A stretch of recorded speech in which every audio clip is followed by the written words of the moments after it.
Have you ever traded your soul to get something you wanted? I did. I thought happiness could be bought with a bank balance. But today, sitting in this luxurious empty house, I realized that in trying to sleep on stacks of cash, I lost my sleep instead. My name is Eva. I'm 28 years old. And this is my story, but the pain behind it is something only I truly know. Please listen to me until the end, because maybe my mistake can become the biggest lesson of your life. There's something strangely magnetic about the California sun. Shiny cars everywhere, big beach houses along the ocean, and people with more money than they know how to spend. I was part of that crowd too, but the only difference was that I had big dreams, not a big bank balance. Growing up, I watched my mom struggle to pay the bills. Our house always had this strange smell, old damp rooms mixed with cheap detergent. That smell stayed in my mind. I hated that poverty. I promised myself, Eva, you're not made for a life of humiliation. You deserve everything you see on magazine covers. When I turned 25, I met Mark. Mark, he was very successful. The moment I met him, the scent of his perfume almost hypnotized me. Expensive sandalwood and leather. It smelled like wealth, like success. If I'm honest, I didn't fall in love with Mark that day. I fell in love with the lifestyle he could give me. When he invited me to dinner for the first time, I spent all my savings on just one dress. I wanted him to look at me and think I belonged in his high society world. And that's exactly what he did. We got married very quickly, like a fairy tale, on a beach in Santa Barbara, where the air carried the scent of ocean salt and fresh jasmine. People said, Eva is so lucky. I was smiling, but inside my mind was calculating that I'd never have to wear torn shoes again. The first few months of marriage felt like a high.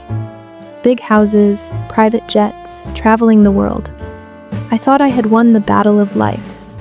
Mark was calm and grounded. He loved me deeply.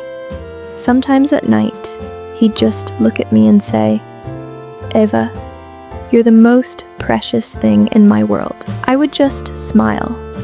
But that smile didn't have the warmth a wife's eyes should have.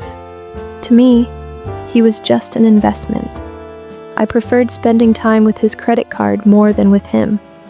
When he came home tired from work, the smell of his long day on his coat irritated me. I just wanted him to keep making money and give me the freedom to live however I wanted. Time passed, and slowly the shine began to fade. Mark must have started realizing that I was holding on to his wealth, not to him. I remember one evening, it was pouring outside, and the air smelled like wet earth. Mark came home early. He was upset. Maybe he had suffered a big loss in business. He came to me, tried to hold my hand, and said softly, Eva, I need you today. Can we leave everything and just sit and talk for a while? I glanced at my watch carelessly. I had a party to attend with my friends. Irritated, I said, Mark, why do you always get so emotional? You have everything. Go have a drink and get some sleep. I'm getting late. He let go of my hand. The light in his eyes that once shined for me went out in that moment. At the time, it didn't matter to me. I thought, if there's money, everything will be fine.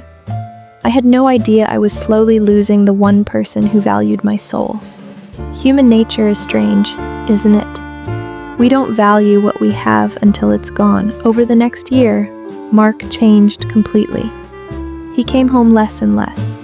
That royal leather scent of his perfume was often drowned in the bitter smell of alcohol and cigarettes. We slept in the same bed, but there were thousands of miles between us. One day, I fell sick. High fever. I thought Mark would come, sit beside me, press my head the way he used to. But he didn't. He was on a business trip. Lying in that empty, cold room, I felt fear for the first time. The room still smelled of fresh flowers the staff had arranged, But the scent of love, the one that comforts you when you're sick, was gone. With trembling hands, I picked up my phone and called Mark. He didn't answer. That night, I looked at my $1 million closet for the first time, and it all felt like trash. I started realizing that the palace I lived in was actually a luxury prison I had built with my own greed. A few weeks later, Mark came back. But he wasn't the Mark I had married.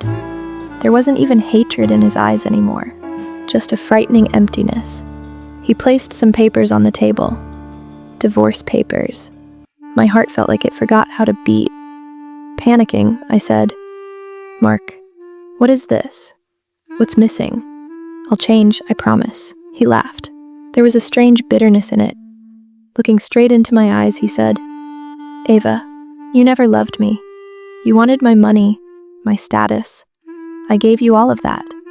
But what did I get in return? An empty house and a woman who never touched my soul. I don't have more money left to give you, Eva. My business is sinking. And do you know the saddest part? I'm not sad that I'm becoming poor. I'm sad that I don't have anyone who'll hold my hand and say, 'Mark, it'll be okay.' I'm here." It felt like an electric shock. I realized I had fallen in love with him. The small things he did, the way he used to stroke my hair, his quiet steadiness. I had fallen in love with all of it, but it was too late. I had sacrificed my love for wealth that was now turning to dust. I tried one last time to stop him. Crying, I held his hand. There was still that faint sandalwood scent on him, but now it carried the smell of goodbye. Calmly, he pulled his hand away and said, "You can keep the house and whatever money is left, Eva. I just want peace now." Mark left. He walked out of that luxurious house, taking his memories and my existence with him. Today, I stand on the balcony of the same house. Below me are the same glittering California streets. I still have money in the bank. I still wear the same expensive brands. But now those clothes carry that old damp smell again. The poverty that doesn't come from a low bank balance, but from the loneliness of the soul. I often walk down the streets where we used to walk together.